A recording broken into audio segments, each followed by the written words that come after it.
먼저 읽겠습니다. 수많은 무리가 함께 갈새 예수께서 돌이키사 이르시되 무릇 내게 오는 자가 자기 부모와 처자와 형제와 자매와 더욱이 자기 목숨까지 미워하지 아니하며 능히 내 제자가 되지 못하고 누구든지 자기 십자가를 지고 나를 따르지 않는 자도 능히 내 제자가 되지 못하리라. 너희 중에 누가 망대를 세우고자 할진대 자기의 가진 것이 중고기까지 못하는지 먼저 앉아 그 비용을 계산하지 아니하겠느냐. 그렇게 아니하여 그 기초만 쌓고 능히 이루지 못하면 보는 자가 다 비웃어 이르되 이 사람이 공사를 시작하고 능히 이루지 못하였다 하리라. 또 어떤 임금이 다른 임금과 싸우러 갈 때에 먼저 앉아 1만 명으로서 저 2만 명을 거느리고 오는 자를 대적할 수 있을까 헤아리지 아니하겠느냐. 만일 못할 터이면 그가 아직 멀리 있을 때에 자신을 보내어 살펴주리라. 이와 같이 너희 중에 누구든지 자기의 모든 소유를 버리지 아니하면 능히 내 제자가 되지 못하리라. 소금이 좋은 것이나 소금도 만일 그 맛을 잃으면 무엇으로 짜게 하리요. 함께 공부하시겠습니다. 땅에도 걸음에도 쓸데없어 내버리느니라. 들을 귀 있는 자는 들을지어다 하시니라. 아멘. 오늘 말씀의 제목은 예수님의 제자가 되는 길. 예수 믿는 사람들은 모두가 예수님의 제자입니다. 예수님 당시에도 많은 사람들이 예수님의 말씀을 듣기 위해서 모였습니다. 그런데 말씀을 들을 때 그들 마음속에 무슨 생각을 하는지 서로가 몰랐습니다. 예수님은 아셨겠죠. 예수님은 그 따르는 무리들을 향해서 오늘 말씀해주고 계십니다. 예수님의 제자가 되는 길이 무엇인가를 그들에게 전하고 계십니다. 이 말씀은 오늘날도 그대로 우리에게 적용되는 말씀입니다. 그렇다면 예수님이 말씀하신 예수님의 제자가 되는 길이 무엇인가를 오늘 함께 은혜를 나누겠습니다. 첫째로 주님만 사랑해야 합니다. 26절을 보니까 무릇 내게 오는 자가 자기 부모와 처자와 형제와 자매와 더욱이 자기 목숨까지 미워하지 아니하면 능히 내 제자가 되지 못하고. 이 말씀은 참 이해하기가 어려운 말씀입니다. 왜냐하면 성경에 이런 말씀이 있죠. 내 부모를 공경하라. 내 형제를 돌보지 않으면 불신자보다 더 악하다. 형제를 미워하는 자는 살인하는 자다 라고 말씀하셨습니다. 그런데 오늘 말씀에는 주님이 무엇을 말씀하고 계십니까? 무릇 내게 오는 자가 자기 부모와 처자와 형제와 자매와 더욱이 자기 목숨까지 미워하지 않으면 능히 내 제자가 되지 못한다 라고 예수님께서 말씀하고 계십니다. 여러분들은 이 말씀을 설명하실 수 있습니까? 이제 오늘 이 설교를 마치고 예배를 마친 다음에는 이 부분을 제대로 설명할 수 있어야 돼요. 그렇지 않으면은 지금 복음을 혼란케 하는 것들이 얼마나 많습니까? 그들에게 휘둘릴 수가 있어요. 나의 믿음을 지키기 위해서라도 이 말씀은 이런 거구나 라는 것을 제대로 알고 주님을 섬기시기를 바랍니다. 이 말씀을 해석하기 위해서는 우리 성경 전체에서 말씀하시는 것이 무엇인가를 아셔야 되고 또 특별히 구약에서 주님이 강조하고 계시는 것이 무엇인가를 아셔야 됩니다. 구약에서 보면은 시종일관 하나님께서 말씀하시는 게 있어요. 아주 공통적으로 창세기부터 시작해서 말라기까지 주님이 그 택한 백성들에게 말씀하시는 것이 있는데 그것이 무엇인가 하면 우상을 섬기지 말라는 거예요. 그래서 모세에게 10계명을 주실 때 그 1계명이 너는 나 외에 다른 신을 내게 있게 하지 말지니라 이렇게 시작합니다. 그래서 10가지 계명을 주시지 않습니까? 이 10가지 계명은 모두가 다 1계명에 지배하게 됩니다. 그래서 결국은 하나님만 섬기는데 우상 숭배하지 말라는 거예요. 그 출애굽한 이스라엘 백성들에게 계속 강조하지 않습니까? 강조하셨음에도 불구하고 어떻게 합니까? 그 아론은 이스라엘 백성들과 함께 모세가 하나님을 만나러 갔을 때 금송아지를 만들어서 그 금송아지가 애굽에서 우리를 인도해낸 신다라고 춤추며 경배하지 않습니까? 하나님이 말씀하시는 우상숭배가 무엇인가? 이것을 정확하게 아셔야 됩니다. 우상숭배라는 것은 어떤 형상을 만들어 놓고 거기에 경배하는 것, 이런 것도 우상숭배입니다. 우상숭배인데 그 성경에서 말씀하는 우상숭배는 이보다 더 넓은 의미를 가지고 있습니다. 그것이 무엇인가 하면 우리가 성경에서 이해할 수 없는 내용들이 참 많은데 우상숭배가 무엇인가, 그것을 아브라함이 이삭을 드리는 사건으로 제가 설명을 드리겠습니다. 아브라함은 하나님의 부르심을 받고 고향에서 나와서 하나님을 잘 섬겼습니다. 그 시행착오를 여러 가지 겪으면서 주님을 섬겼는데 하나님께서 어느 날 자녀가 없는 아브라함에게 자녀를 허락하시지 않습니까? 100세가 돼서 이삭을 낳습니다. 이삭이 어느 정도 자랐습니다. 자랐을 때 하나님께서 아브라함에게 이런 말씀을 하십니다. 아브라함아, 내가 여기 있나이다. 내 아들, 내 사랑하는 독자 이삭을 모리아 땅으로 가서 내가 내게 지시하는 한 산 거기서 그를 번제로 드리라. 아들을 번제로 드리라고 하나님께서 말씀하십니다. 그런데 말씀하실 때 뭐라고 기록했냐면 내 아들, 내 사랑하는 독자 이삭이라고 했어요.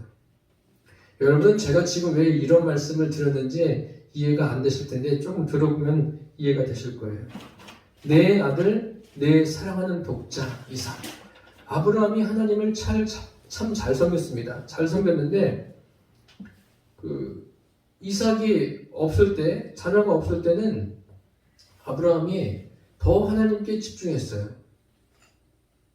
그런데 이삭이 태어납니다. 100세가 돼서 아들을 낳았으니 얼마나 귀하겠습니까? 귀하지 않은 자녀가 세상에 어디에 있겠습니까? 그 100세가 돼서 자녀를 낳았는데 그 자녀를 굉장히 아끼고 귀하게 여깁니다. 부모의 마음이 다 그렇지 않습니까? 그런데 중요한 것은요, 하나님 보실 때 아브라함이 하나님보다 이삭을 더 사랑하지 않는가 이렇게 생각하셨을지도 모릅니다. 그래서 그를 부르시고 말씀하실 때 내 아들, 내 사랑하는 독자 이삭을 번제로 드려라 이렇게 말씀하십니다. 내 아들, 내 사랑하는 독자. 아브라함은 그 아내보다도 그 누구보다도 이삭을 사랑합니다. 그런데 하나님보다 이삭을 더 사랑해서는 안 되는 거예요. 그것은 우리가 다 이해할 수 없지만 하나님은 그러십니다. 하나님은 어떤 분이신가 하면 질투하시는 하나님이세요. 그래서 하나님보다 사람들이 더 사랑하는 것이 있어서는 안 돼요. 오직 하나님께만 집중하기를 하나님은 원하십니다. 아브라함도 이삭이 없을 때는 재물에도 크게 관심이 없었어요. 재물이 많이 있어도 거기에 관심 없고 하나님을 잘 섬겼는데 이삭이 딱 태어나고 나서는 이제 좀 생각이 좀 달라졌던 것 같아요. 그래서 하나님이 아브라함을 시험하시려고 이제 창세기 22장에 그렇게 기록되어 있는데 시험하는 정도가 아니에요. 그런 정도가 아니라 아브라함이 과연 하나님을 사랑하는가, 또 아니면 하나님 외에 더 사랑하는 것이 있는가, 그것을 알아보시려고 그렇게 하십니다. 아브라함은 하나님의 말씀을 듣고 즉시 이삭을 하나님께 드리려고 길을 떠납니다. 그리고 그곳에 도착해서 제단을 갖추고 또 이삭을 결박하고 하나님 앞에 드리려고 할 때 하나님께서 아브라함에게 말씀하시지 않습니까? 아브라함아, 아브라함아, 그 아이에게 내 손을 대지 말라. 아무 일도 그에게 하지 말라. 내가 이제야 내가 나를 경외하는 줄 안다. 이렇게 말씀하셨습니다. 그런데 그 창세기에 보면은 중요한 말씀을 하십니다. 어떤 말씀을 하시냐면 처음에는 하나님께서 아브라함을 부르실 때 내 아들, 내 사랑하는 독자 이삭이라고 표현했는데 아브라함이 이삭을 드릴 때 그것을 멈추게 한 다음에는 어떻게 말씀하고 계시냐면 내 아들, 내 독자 이렇게 표현하십니다. 사랑하는 이 빠졌어요. 뭐 이게 아무것도 아닐 수도 있겠지만 그렇지 않습니다. 하나님을 보실 때 이제 아브라함이 나를 사랑하는구나. 나에게 집중하고 있구나. 이것을 아신 거예요. 저와 여러분도 주님을 섬기면서 우리가 가정을 이루어서 살고 있지 않습니까? 가정에서 서로를 사랑해야죠. 사랑해야 되는데 그들을 사랑할 때 하나님보다 더 사랑해서는 안 됩니다. 하나님이 먼저예요. 오직 하나님을 사랑하고 하나님께로부터 받은 그 사랑을 가지고 가족들을 사랑할 수 있게 되기를 바랍니다. 주님이 지금 그것을 원하시는 거예요. 이 사건 이후에 아브라함도 믿음이 점점 성숙한 대로 나아가는 겁니다. 이 사건이 아브라함에게 굉장히 중요한 일이에요. 우리도 한번 생각해 보십시오. 예수님께서 지금 많은 사람들에게 말씀하실 때 수많은 사람들이 따라온 거예요. 도대체 그 사람들이 예수님을 왜 따라왔는지. 지금도 예수 믿는 사람들이 코로나 이후에도 급격히 감소했지만 그래도 교회에 나가는 사람들이 많습니다. 왜 우리가 교회에 나갑니까? 나가는 이유는 다른 게 아니라 주님을 섬기는데 주님만 사랑하기 위해서 교회에 나가야 돼요. 그것은 제 이야기가 아니라 성경을 보니까 주님이 그것을 원하신다는 거예요. 그 아브라함의 중심에 이삭이 자리를 딱 잡았는데 바꿨어요. 하나님, 내 중심에서 내 주인이 되십시오. 이렇게 되자마자 하나님은 아브라함을 인정해 주십니다. 저와 여러분의 삶에도 주인이 주님이 되시기를 바랍니다. 이것을 그냥 지식으로 예수 믿는 것은 예수님이 주인 되는 거다 이런 게 아니라 내 삶의 주인이 주님이다. 이것이 그냥 내 몸에 체질화가 돼 있어야 돼요. 내가 주인이 아니라 내 모든 것의 주인은 주님이십니다. 이렇게 돼야 됩니다. 사실 사람들이 사랑하는 거 극히 제한적입니다. 제한적이에요. 아무리 애쓰고 힘써도 사람의 사랑으로 사랑하는 것은 제한적이에요. 그런데 하나님의 사랑이 부어지면 그 사랑을 가지고 사랑하면은 그것은 제한적이지 않습니다.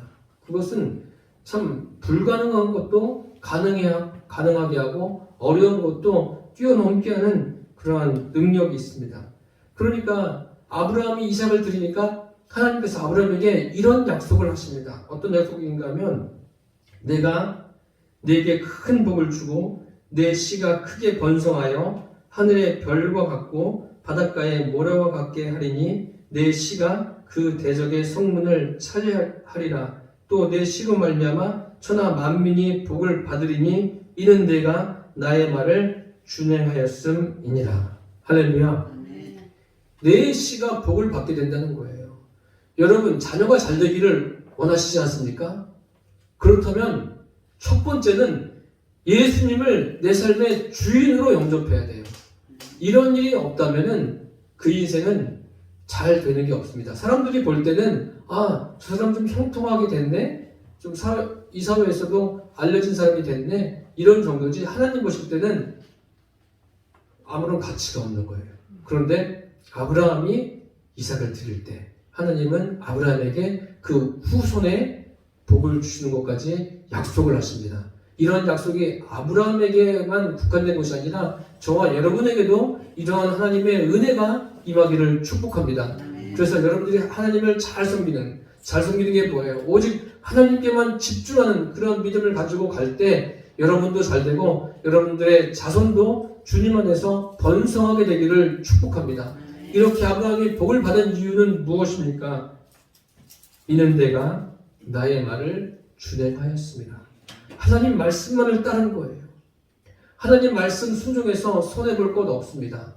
내가 때로는 하나님 말씀 따라가다가 어려운 일을 겪고 곤란한 일을 겪을 수는 있어요. 겪을 수 있지만 그런 모든 것들을 주님께서 내버려 두지 않습니다. 그곳에 주님께서 은혜를 베풀어 주세요. 이러한 은혜들을 누리며 살아가는 저와 여러분이 되시기를 축복합니다. 둘째로 예수님을 따르는 제자가 되는 길은 자기 십자가를 지고 주님을 따라야 됩니다. 27절 말씀을 보니까 누구든지 자기 십자가를 지고 나를 따르지 않는 자도 능히 내 제자가 되지 못하리라. 그러시면서 두 가지를 말씀하십니다. 두 가지가 무엇인가 하면 망대를 세우는 자에 관한 것과 전쟁하는 자에 관한 것.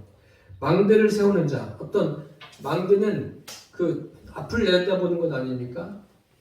그런 것을 세우기 위해서는 계산을 해봐야죠. 자기가 지금 얼마를 가지고 있는지, 그러면은 이것으로 망대를 세울 수 있는지 계산한 후에 그것을 건축해야 되지 않습니까? 그리고 전쟁하는 자. 전쟁하는 자는 전쟁에 앞서서 그 군사력을 나와 싸울 상대에 대해서 저기는 어떠한 군사력을 가지고 있고 우리는 어떠한 군사력을 가지고 있고 비교해 봐야 돼요. 그래서 싸워서 승산이 있을 것 같다. 그럼 싸워야 되고 역부족이다. 그럼 다른 방법을 찾아봐야 되겠죠.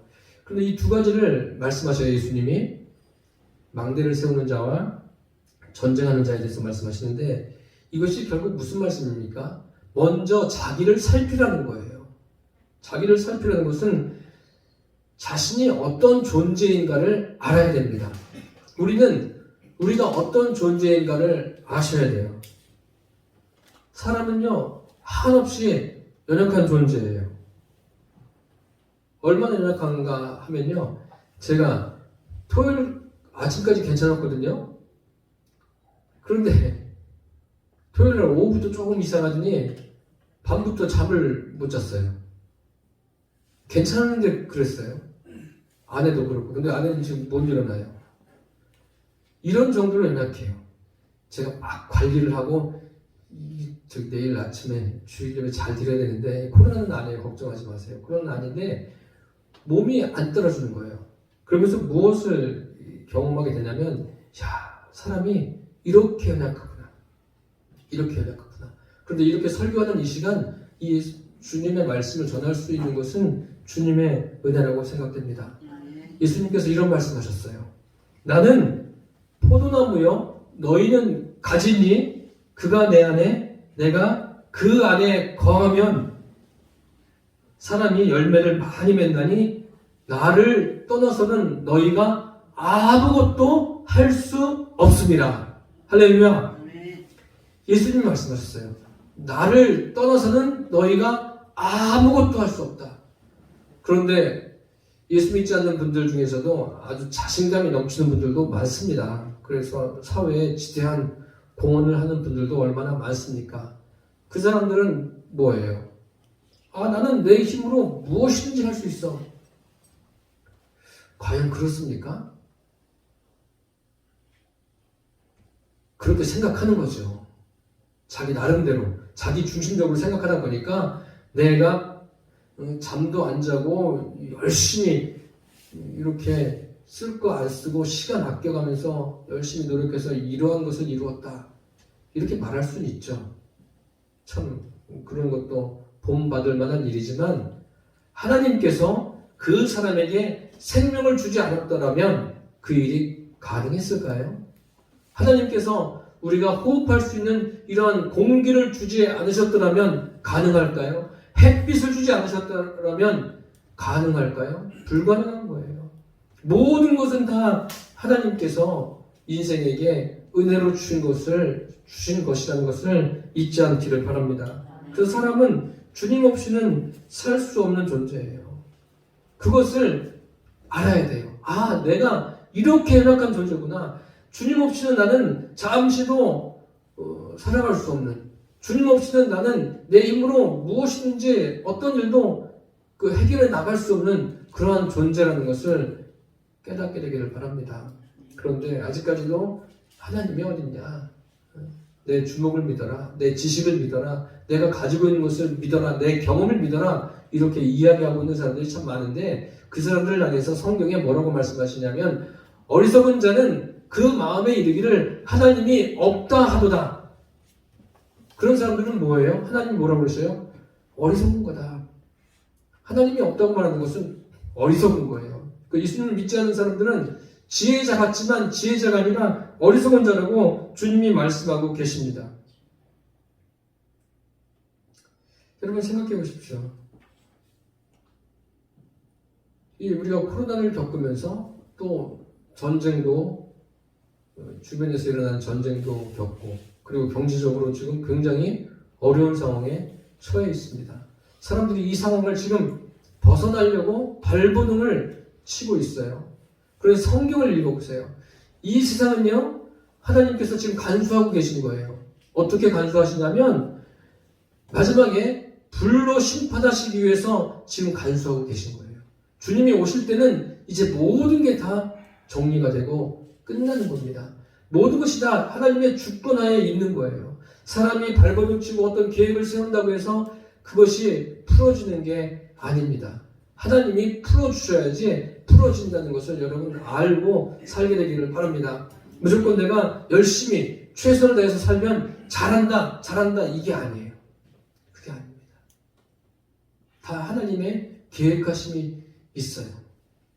이것은 지극히 개인적인 주관적인 체험이지만 여러분들에게 도움이 될까 해서 말씀드립니다. 어떤 그 목사님 부부가 자녀가 있었는데 자녀가 세상을 떠났습니다. 그런데 하나님께서 그분들에게 이런 말씀을 해주셨대요.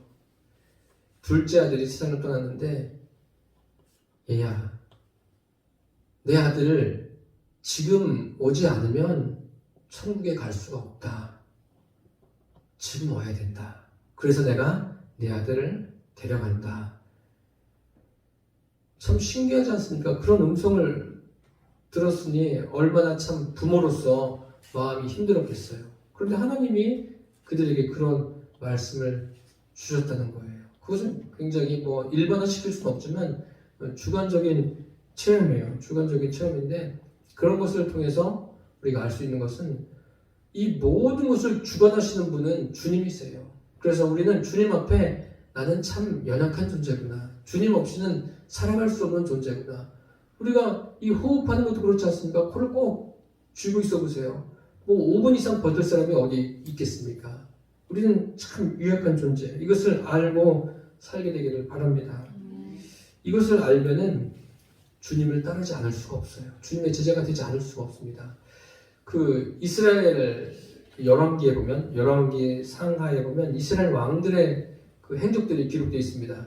그 중에 그 유다의 마지막 왕인 그 시드기야 왕이 있습니다. 시드기야가 어떤 일이 있었냐면 선지자 예레미야가 시드기야에게 가서 왕이여, 우리가 이제 하나님 앞에 기도하지만 하나님께서 그 바벨론에 항복하기를 원하십니다. 그러면은 우리가 살게 될 겁니다. 그렇게 이야기를 합니다. 그렇게 이야기를 했는데 이 시드기야는 선지자 예레미야의 말을 듣지 않습니다. 어떻게든지 자기가 이 상황을 극복해 보려고 애쓰고 노력합니다. 바벨론에 항복하는 것이 하나님의 뜻입니다. 싸워서 이길 때도 있지만 때로는 항복해야 될 때도 있는 거예요. 그렇게 하라고 하니까 듣질 않아요. 듣질 않다가 결국 붙들려가지고 두 눈이 뽑히고 아주 비참한 최후를 맞이하게 됩니다. 이런 것을 보면 그 하나님의 뜻을 알고 우리가 혹시 내 생각과 맞지 않더라도 그 말씀에 따라갈 수 있는 믿음의 사람들이 되기를 바랍니다. 이것이 무엇인가 하면 나를 떠나서는 너희가 아무것도 할 수 없다. 주님 말씀이 아니고는 우리가 살아갈 수 없는 존재라는 것을 기억하시고 살게 되기를 바랍니다. 사람의 존재는 하나님 없이는 살 수 없는 존재입니다. 우리 육신의 생명을 누가 주셨습니까? 부모가 줬다고 생각하는 분들이 계신데 부모가 준 게 아니에요. 부모로부터 태어난 거지 그 생명은 주님이 주셨어요. 모든 인생의 생명은 다 주님이 주관하고 계십니다. 인간을 동물과 다르게 창조하신 게 뭐예요? 인간은 영적인 존재로 지으셨어요.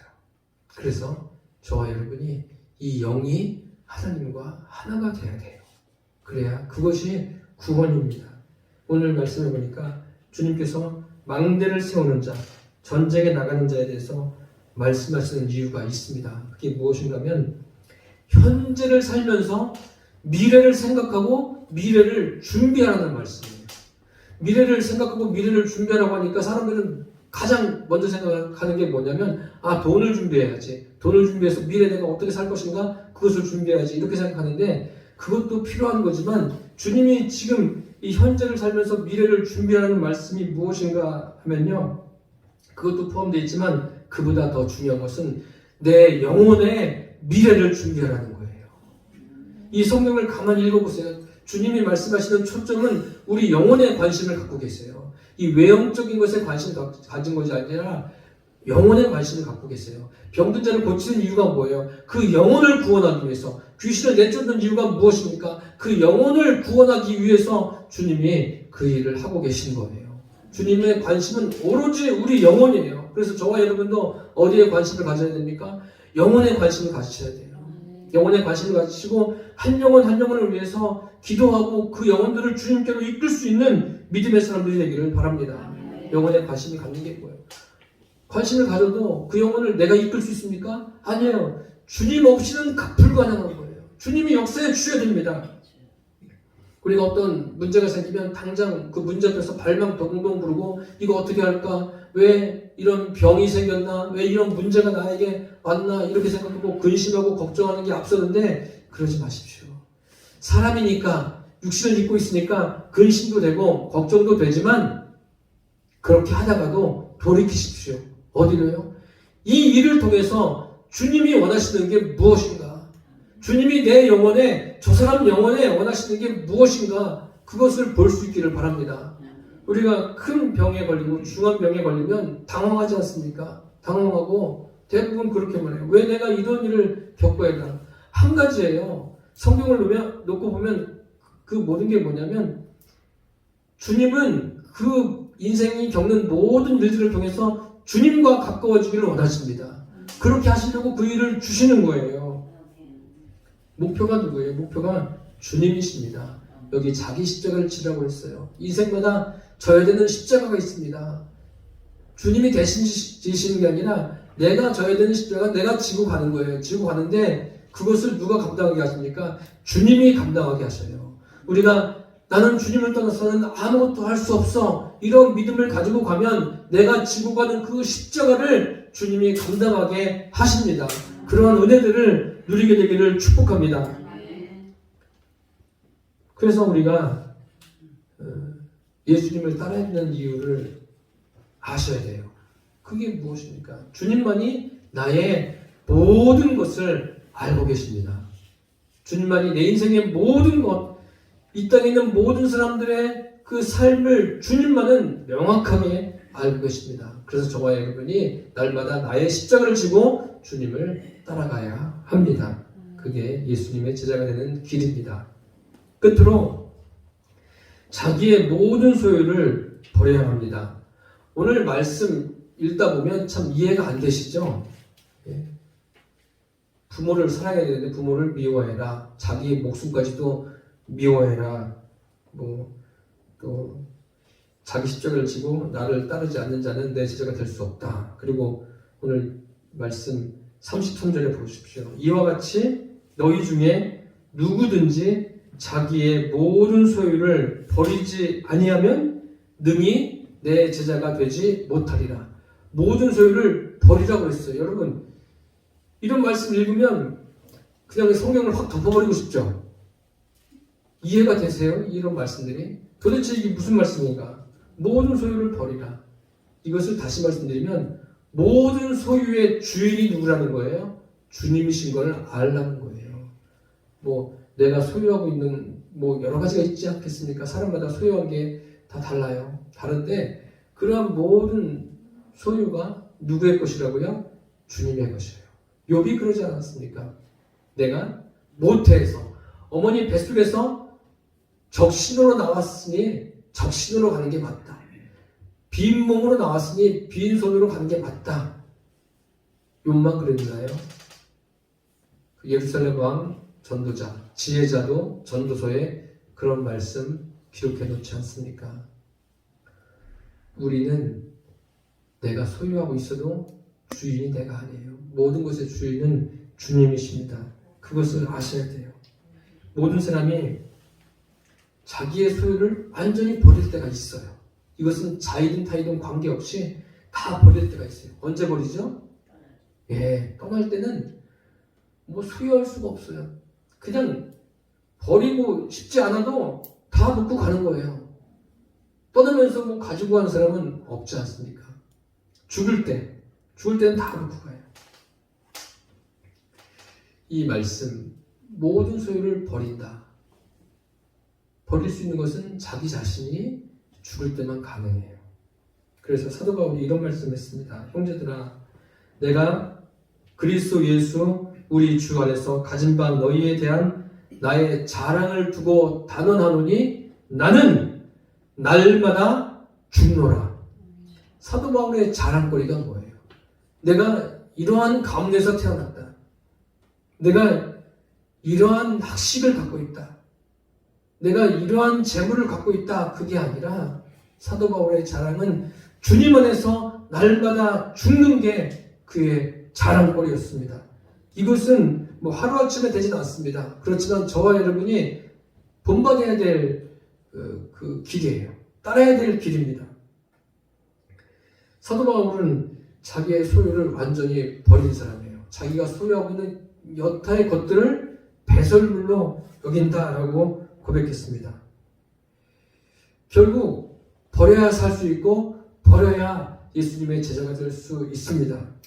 우리는 이 땅에 살면서 날마다 버리는 연습해야 돼요.